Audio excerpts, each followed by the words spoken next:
Hello बच्चे, कैसे हैं? बढ़िया, वेरी गुड।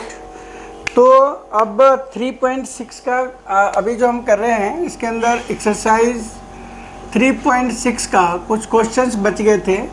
जो क्वेश्चन नंबर 2 है, 2 नंबर क्वेश्चन का फर्स्ट पार्ट को देखो। वर्ड प्रॉब्लम क्वेश्चन है, सो इसको ध्यान से पढ़ने की ज़रूरत है। क्वेश्चन है और वेरी इंपॉर्टेंट भी है। ये जो 3 क्वेश्चन है ये काफ़ी इंपॉर्टेंट है, इसको ध्यान में रखते हुए आपको पढ़ने हैं और फिर इसके आंसर्स देने हैं, राइट। तो जो क्वेश्चन है वो कह रहा है कि Ritu can rows down stream 20 kilometre in 2 hours, down stream and up stream 4 kilometre in 2 hours. Find the speed of rowing still water and the speed of the current. अब कह रहा कि find the speed of rowing in still water.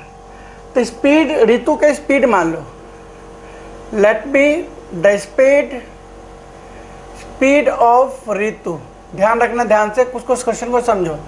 x kilometre per our है मतलब, and speed of the current जो है, speed of current, ठीक है, speed of current y kilometre per our है।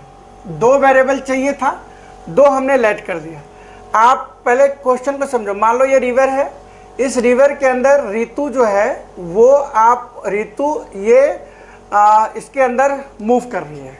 2 बातें आती हैं, एक तो करंट का जो डायरेक्शन है, इसी डायरेक्शन में रितु भी जा रही है। इसी वजह से आप देखोगे, क्वेश्चन पढ़ के ही समझ जाना कि कभी डाउन स्ट्रीम और अप स्ट्रीम में अगर आपको प्रॉब्लम होता हो। देखो इसके अंदर देख क्या रहे हैं कि रितु अगर चल रही है तो 20 किलोमीटर जो है ना, 20 किलोमीटर जाता है तो उसको 2 घंटे का टाइम लगता है। इसका मतलब ये डिस्टेंस है, तो डिस्टेंस अपन में स्पीड की बात आएगी। ध्यान से समझिए, डिस्टेंस अपन में स्पीड आएगा तो उसका टाइम निकल जाएगा।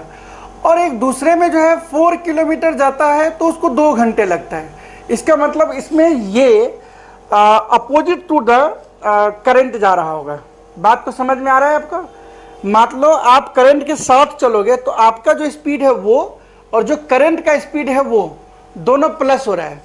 तो उस क्वेश्चन में इसलिए बोला गया है कि जो रितु है वो डाउन स्ट्रीम में 20 किलोमीटर जाता है, तो स्पीड लिख लो, स्पीड ऑफ रितु, है ना, इन डाउन स्ट्रीम। ध्यान रखिए, डाउन स्ट्रीम के अंदर रितु के स्पीड क्या होगा? तो रितु का स्पीड x अब प्लस जो करंट का स्पीड y है, वो x और प्लस y दोनों ही प्लस हो जाएगा, तो हो जाएगा x plus y kilometre per our. तभी तो ये फास्ट चल पा रहा है।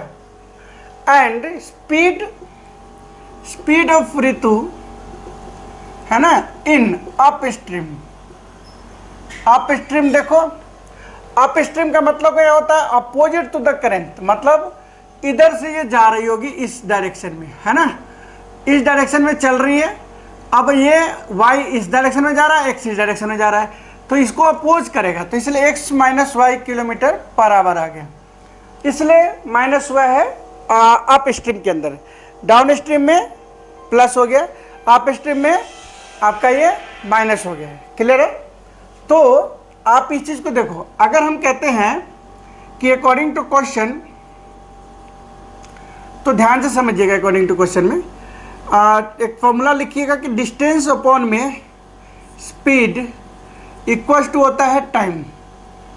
तो डिस्टेंस आपका 20 किलोमीटर और उसका स्पीड कितना था? x प्लस वाई, मिला के 2/1, इसको 2 से और इसको 10 से क्रॉस मल्टीप्लाई करेंगे तो बन जाएगा x प्लस वाई की वैल्यू 10।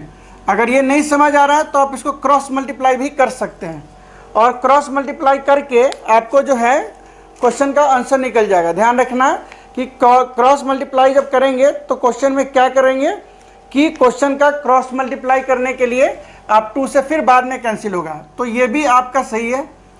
दूसरा, इसी का अगेन क्वेश्चन का जो नेक्स्ट पार्ट है, अगेन क्वेश्चन का नेक्स्ट पार्ट क्या कहता है कि 4 किलोमीटर, है ना, अप स्ट्रीम में क्या करता है 4 किलोमीटर, तो 4 अपॉन में x माइनस वाई का स्पीड से चला, 2 घंटे का टाइम लगा, 2 1 जा 2, 2 2 जा 4, x माइनस वाई की वैल्यू 2 होगी। ये हमारे पास सेकेंड इक्वेशन हो गया। अब फर्स्ट एंड सेकेंड से आप क्या कर सकते हो, इसकी वैल्यू निकाल सकते हो, जो काफ़ी इजी है। तो यहाँ लिखेंगे from equation first and second x plus y की वैल्यू 10, x माइनस वाई की वैल्यू 2। अब इस दोनों को प्लस करो, बिकॉज जो कटिंग होने वाला है उसका साइन पहले से अपोजिट है, तो हमने इक्वेशन को प्लस करना है। 12 हो गया, x की वैल्यू हो गया 12/2, ये कैंसिल हो गया, 6 आ गया। x हमारे पास 6 हो गया, x कितना हो गया 6 किलोमीटर पर आवर के स्पीड है उसका। अब इसको पुट कर दो, put in first equation, x plus y equals to 10, x 6 है, y 10, तो y की वैल्यू हो जाएगा 10 minus 6, this one 4 kilometre per our. ठीक है, ये दोनों हमारे पास वैल्यू आ गया, x की वैल्यू 6 और y की वैल्यू कितना आ गया 4। दोनों इक्वेशन में पुट करोगे, वैल्यू एकदम क्लियर आ गया, तो समझ लो आपका सही है क्वेश्चन का आंसर। समझ गए डाउन स्ट्रीम क्वेश्चन, ये आपके एक एग्जाम्पल्स में भी क्वेश्चन है, तो ध्यान से इसको 2 बार करने हैं ताकि आपको समझ अच्छी से आ जाए। नेक्स्ट क्वेश्चन देखिएगा, हटाता हूँ ये क्वेश्चन।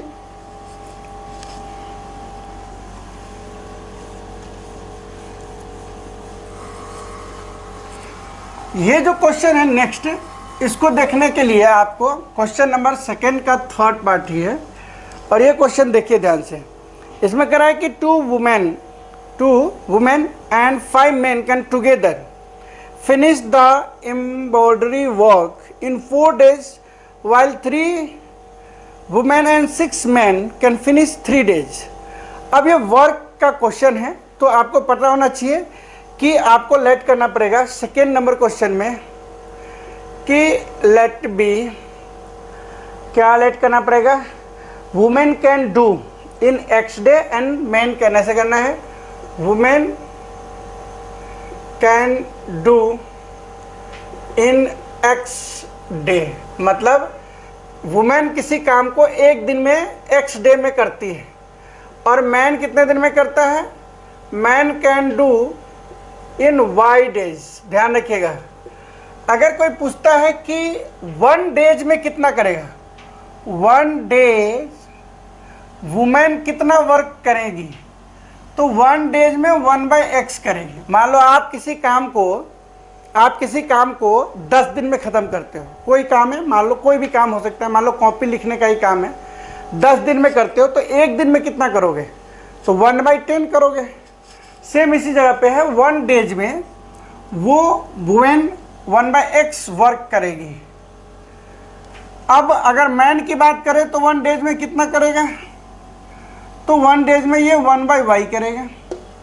अब आप खुद देखो कितने हैं, एक का तो निकाल लिया, अब कह रहा है कि 2 वुमेन एंड 5 men, मतलब क्या हो गया भाई, अकॉर्डिंग टू क्वेश्चन ध्यान दीजिए, 2 वुमेन मतलब 2/x, 2/x plus 5/y equals to, question में है कि कितने दिन में कर रहा है, 4 डेज में, तो मतलब 1/4 करेंगे। पूरा काम 1/4 कर रहा है, जबकि हम एक एक दिन का निकाल रहे हैं, इसलिए ये 1/4 कर दिए हैं, ये ध्यान रखिएगा। अदर इक्वेशन जो है, अदर इक्वेशन क्या है कि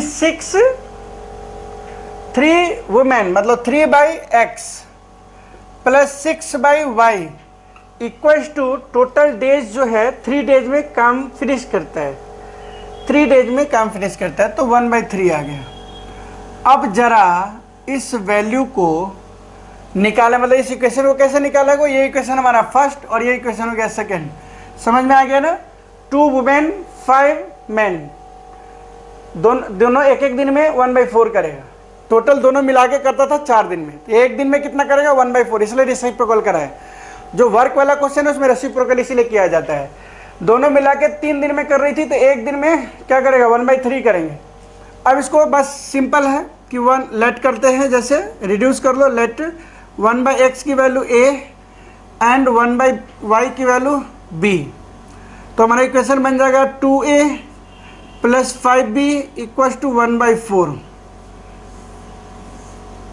और ये इक्वेशन हो गया थर्ड, यहाँ हो जाएगा 3a plus 6b equals to 1/3, ये इक्वेशन हो गया अपने पास 4।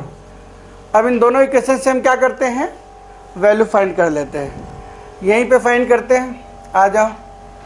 From equation third and fourth, इसमें देखो कोई चीज़ मिक्स है, यस। इसको अगर हम बराबर करते हैं ए वाले टर्म्स को, तो यहाँ पे हमें मल्टीप्लाई करना है 3 से और इसका मल्टीप्लाई करना है 2 से। कर दिया, 2 3 जा 6a प्लस 5 3 जा 15b इक्वल टू 3/4। इस 3 से इधर मल्टीप्लाई किया, इसमें मत करना मल्टीप्लाई, कितना बच्चा 1/12 कर देता है, गलत करते हैं।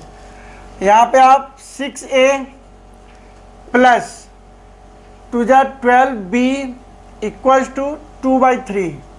लो भाई, इसको सब्ट्रैक्ट किया, ये साइन चेंज, इससे कैंसिल, 12 में से 5 गया, 3b यहाँ माइनस करो, 3/4 माइनस 2/3। ये कोई डिफ़िकल्ट नहीं है, यहाँ पे एलसीएम 12 हो गया, 4 3 जा 3 3 जा 9 एंड 4 2 जा 8। मतलब साफ है कि 3b की वैल्यू हो गया आपके पास 1/12 और ये 3 नीचे आ गया है ना, ये वाला 3 इसके नीचे आ गया 12 के साथ। क्लियर? तो 1/36 समझ गए। तो b किसकी वैल्यू माना था, 1/y का, तो लिख देंगे 1/y इक्वल टू 1/36, मतलब y की वैल्यू 36, मतलब मैन 36 दिन में कोई काम करेगा, यह आंसर आ जाएगा। लेकिन अब हम b की वैल्यू को इसमें पुट कर देते हैं, तो लिखेंगे putting b in equation third. चलो 2a प्लस 5b की value 36, 1/36 equal to 1/4। 2a equal 6 निकाल लिया था, निकालने के बाद हमने 1/y में इसको सब्स्टिट्यूट कर दिया, तो y की वैल्यू 36 आ गया। y किसका लेट करा था आपने, y मैन के लिए लेट करा था, तो मैन 36 दिन में किसी काम को करेगा। अब आपके पास बात आती है कि सर जब ये 36 दिन में करेगा तो आप इस a की वैल्यू b की वैल्यू को कहाँ पुट करोगे, तो यहाँ पुट करेंगे। देखो putting b in equation third, 2a plus 5 और b की वैल्यू 1/36, तो 5 1 जा 5/36, ये 5/36 उस साइड में जाएगा, तो 1/4 माइनस 5/36। तो हमारे पास जो 36 है इसका एलसीएम 36 और 4 का 36 आ गया। 4 का टेबल पर अब 4 9 जा 36, इसलिए 9 से ऊपर मल्टीप्लाई करके 9 आ गया। ये 36 1 जा 36, तो 155 ही रह गया। अब 9 में से 5 गया, 4 से कटिंग हुआ, 4 9 जा 36, तो 9 आ गया। अब ये बच गया 1/9, यहाँ से a के बगल में 2 है, ये 2 9 के साथ में आ गया, तो a बराबर 1/9 इंटू 2 1/18 आ गया। समझ गए बात को? जब 1/18 आ गया हमारे पास, इसका मतलब है कि जो a की वैल्यू है वो 18 आ चुका है, मतलब a की वैल्यू साफ है कि 1/18 आ चुका है। अब चलो इसको सब्स्टिट्यूट कर दो, कहाँ पे करेंगे, तो यहाँ पे कर देते हैं। ये लो, इसको मिटाया और यहाँ पे कर दिया कि भाई 1/x की वैल्यू a था, है ना, मतलब 1/18 था, तो x की वैल्यू 18 आ गया। 18 डेज में वो करेगा, 18 डेज में मतलब वुमेन 18 दिन में उस काम को कर सकती है। अब बात आती है कि क्या ये इक्वेशंस अपना सही है, तो मैं ज़रा चेक करता हूँ। एक इक्वेशन अभी दिख रहा है अपने पास, हमने क्या किया, 2/x की वैल्यू डाला, तो 2/18 हो गया, प्लस 5/y की वैल्यू 36 आ गया। दोनों को ज़रा हम सॉल्व करते हैं, तो एलसीएम आ गया 36, 18 2 जा तो 2 2 जा 4 प्लस 5, ये हो गया 9/36, कैंसिल होके ये 1/4 आ रहा है, जो कि बिल्कुल सही है और आपको एक चेक करने का अच्छा प्रोसेस देता है। समझ में आ रहा है? जब इक्वेशन आपका सही हो जाता है तो आपको आंसर देखने की भी ज़रूरत नहीं होती, आप आराम से देख रहे हो कि इसमें वैल्यू पुट करा और आंसर हमारा एकदम सही आ गया, तो इसका मतलब बिल्कुल आप सही है, टेंशन की बात नहीं है, इतने बड़े क्वेश्चन आपका सही है। अब आती है बात कि जो लास्ट क्वेश्चन है उसको करो, बड़ी इंटरेस्टिंग क्वेश्चन है ये लास्ट वाले, जो थर्ड क्वेश्चन है, ठीक है ना। तो आइए थर्ड नंबर क्वेश्चन को करते हैं। क्वेश्चन को पढ़ो जरा, 2 बार जरूर पढ़ने हैं क्वेश्चन को। अगर आप क्वेश्चन नहीं पढ़ते तो फिर तो कोई उपाय नहीं है, सिर्फ उतारने से कुछ नहीं हो सकता। क्वेश्चन नंबर 2 है कि रोशनी क्या है, रूही ट्रेवल्स 300 किलोमीटर, ठीक है, वो मुझे क्वेश्चन याद हो गया, 300 किलोमीटर वो चलता है, जिसके अंदर आपको पार्शियली ट्रेन एंड बस दोनों से चलता है। सी टेक्स 4 आवर, है ना, अगर वो 60 किलोमीटर ट्रेन से एंड रिमेनिंग बस से। अब आता है ट्रेन एंड बस की बात आता है, तो लेट कर लो कि लेट बी स्पीड ऑफ जो ट्रेन है ना, स्पीड ऑफ ट्रेन वो x किलोमीटर पर आवर है, सिंपल बात है भाई। और बस का जो स्पीड है ना, स्पीड ऑफ बस जो है वो y किलोमीटर पर आवर है। अब कोई झंझट ही नहीं है। अब उससे पूछो कि चल भाई बता कि तुमने ट्रेन से कितना सफ़र किया, तो बोल रहा है ट्रेन से 60 किलोमीटर का सफ़र करता है। समझ में आ रहा है बात? अब आती है बात कि भाई ट्रेन से 60 किलोमीटर मतलब किलोमीटर, 60 किलोमीटर अपॉन में उसका स्पीड कितना x, तो 60 अपॉन में x इतना टाइम ट्रेन से लगा, प्लस 300 में से 60 चला गया, 300 में से 60 गया, 240 किलोमीटर बेचारा बस से ट्रेवल किया है।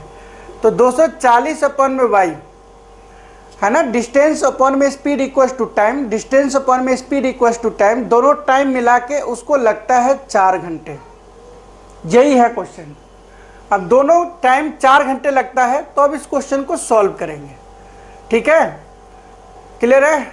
बिल्कुल 4 घंटे ही लग रहा है ना, एक बार देख लो, 4 घंटे ही लग रहा है, 4 आवर्स। ठीक है, एंड दूसरा कह रहा है कि if she travel 100 kilometre by train, another equation फिर अगेन कर रहा है कि 100 किलोमीटर ट्रेन से, तो बचा कितना, 200 किलोमीटर बस से, और दोनों मिला के उसको टाइम लगता है 10 मिनट लॉन्गर, मतलब 4 घंटे 10 मिनट। तो इसको 60 से डिवाइड कर दो, क्योंकि 10 मिनट को आवर में बदल दिया, मतलब इतना घंटा ज़्यादा लगा ऐसे चला। तो जब इसको सॉल्व किया तो ये बन जाएगा 4 और 6 का एलसीएम 6 ही हुआ, 6 तक 24 प्लस 1 है ना, 25/6 ये बन जाता है, 4 आवर 10 मिनट। क्लियर है? ये बनता है, मतलब हमारा नया इक्वेशन बन गया। आप चाहते तो ऊपर से कॉमन ले सकते हो, 100 कॉमन ले लीजिए, कट कर देंगे। तो हमने 100 कॉमन ले लिया भाई, 100 नहीं 25 ही कॉमन लेते हैं 25 को कट करने के लिए। तो यहाँ पे आ गया 104 और यहाँ पे आ गया 8, ठीक है, और यहाँ आ गया 25/6। अब ये 25 से 25 कैंसिल हो गया, आराम से हो रहा है कैंसिल। तो कितना बच गया हमारे पास, इक्वेशन बच गया 4 अपॉन में x प्लस 8 अपॉन में y इक्वल्स टू 1/6। ये एक नया इक्वेशन हमारे पास बच गया। ये वाला इक्वेशन और ये वाला इक्वेशन दोनों आप देख लीजिए, ये हमारे पास फर्स्ट इक्वेशन है, ये हमारे पास सेकेंड इक्वेशन है। आप चाहते हैं तो इसको आप इंटरचेंज कर सकते हैं, मतलब रिड्यूस कर सकते हैं। तो हम क्या कर रहे हैं, देखो, let be 1/x equals to a and 1/y की वैल्यू b ले लेते हैं, समझे, 1/x a 1/y b। तो नया इक्वेशन बन गया 60a plus 240b equals to 4। अब इसको 4 को हटा सकते हैं, देखते हैं कैसे बनेगा। दूसरा नीचे वाला equation 4a plus 8b equals to 1/6। अब ये क्रॉस मल्टीप्लाई करके इसको भी इंटरचेंज कर सकते हैं। तो अभी हम देखते हैं, अब हमारे पास ये थर्ड इक्वेशन और ये फोर्थ इक्वेशन है, इसको जैसे मर्जी आप सॉल्व कर सकते हैं, अपनी मर्जी है, सॉल्व कीजिए। मैं इधर सारे इक्वेशन रफ कर रहा हूँ, देखो ये लो। अब आपके पास जो वैल्यू है उसे सॉल्व करो। कैसे करोगे? तो सॉल्व हमने किया कि भाई अगर हमने इस दोनों वैल्यू को कट करना है तो इसको 60 लाना पड़ेगा, इसमें 15 से मल्टीप्लाई करो, 15 से। तो लिखेंगे फ्रॉम 3 एंड 4th मल्टीप्लाई 15 से, तो 60a plus 240b equal to 4। समझे? यस। नीचे वाला भी हो जाएगा 60A plus 15 × 120 120B equals to 15/6। चलो साइन चेंज करते हैं, यहाँ माइनस, क्योंकि यहाँ कोई साइन नहीं है तो प्लस का माइनस हो गया, प्लस है तो माइनस माइनस, ये तो चला गया, इसका माइनस करेंगे तो 120B आ गया। अब ये क्या है, तो 4 - 15/6, 4 से इधर देखो 1 लेके एलसीएम, 6 है तो 4 × 6 = 24 -15 है ना। अब 24 में से 15 गया, कितना आएगा, तो 9 × 5 = 14, 9/6। b की वैल्यू अगर निकालते हैं 120 में, तो b की वैल्यू हो जाएगा 9/6 × 1/120।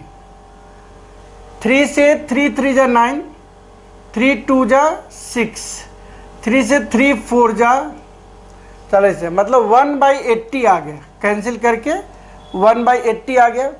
अब इस 1/80 को पुट कर दो किसी इक्वेशन में, किसी भी इक्वेशन में, तो हम लिखते हैं क्या, पुटिंग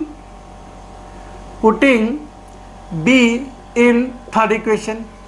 लो 60A 240 b के जगह पे 1/80, 4 8 3 जा, अब 60A = 4 - 3, a बराबर देखो 1/60 आ गया। अब लो भाई 1/60 आ चुका है, अब इसको बस सब्स्टिट्यूट करना है, कैसे करना है वो देख लो, इसको और मिलाते हैं, है ना बड़े लंबे सा क्वेश्चन, कोई बात नहीं है, 2 बार करेंगे क्वेश्चन आराम से हो जाएगा। 1/a है ना, किसके बराबर है, सॉरी a मतलब 1/x की वैल्यू a के बराबर है, मतलब 1/60, तो x की वैल्यू हो गया 60 km/h। चलो भाई ट्रेन चल रही है 60 km/h के, और b है 1/y, नहीं 1/y, ठीक है, ये चल रहा है b के स्पीड से, मतलब 1/80, तो y की वैल्यू हो गया 80 km/h। मेरे ख्याल से ये आंसर है। अब आप इसको चेक करना चाहते हैं तो जो इक्वेशन था उसमें पुट कर लो। इक्वेशन क्या था पता था ना, इक्वेशन था 60 के स्पीड से चलता है और एक 240 y के स्पीड से 4 घंटे का टाइम लगता है। 60 के नीचे x की वैल्यू कितना है 60, कैंसिल करके 1 आवर, यहाँ पे आपका कितना वैल्यू y के 80, 83 × 24, 3 + 1 4। वेरी गुड, आपका आंसर भी सेटिस्फाइड होता है, दैट्स वाई ये इक्वेशन आपका 100% सही है। अब आपको करना क्या है कि जो ये क्वेश्चन है, इस क्वेश्चन को, जो सेकेंड नंबर क्वेश्चन का तीनों पार्ट क्वेश्चन है, एटलीस्ट 2 से 3 बार आप जरूर करेंगे, और इससे ऊपर का भी क्वेश्चन एटलीस्ट 1 बार जरूर इसको खुद से करके देखो, और किसी भी क्वेश्चन में कोई प्रॉब्लम होता है तो फिर से आप मुझे बताएंगे और उसका इजी वे में हम करने की कोशिश करेंगे, अगर ना समझ में आता है तो, ठीक है ना। सो इसको प्रैक्टिस कीजिए। अब यहाँ तक का आपको टेस्ट होगा, अगर आपने यहाँ तक कंप्लीट कर लिया है 3.6 तक, तो 1 से लेकर 3.6 का एक्सरसाइज तक आपका टेस्ट होगा। फिर उसमें देखते हैं कि आपके टेस्ट में क्या रेशियो है, उसके अकॉर्डिंग इसका और भी हम क्वेश्चंस देने की कोशिश करेंगे। आप अगर क्वेश्चन गलत करोगे तो उसके बेस पे आपको छोटे छोटे क्वेश्चंस और कराए जाएंगे, ठीक है ना। So thank you for watching my video.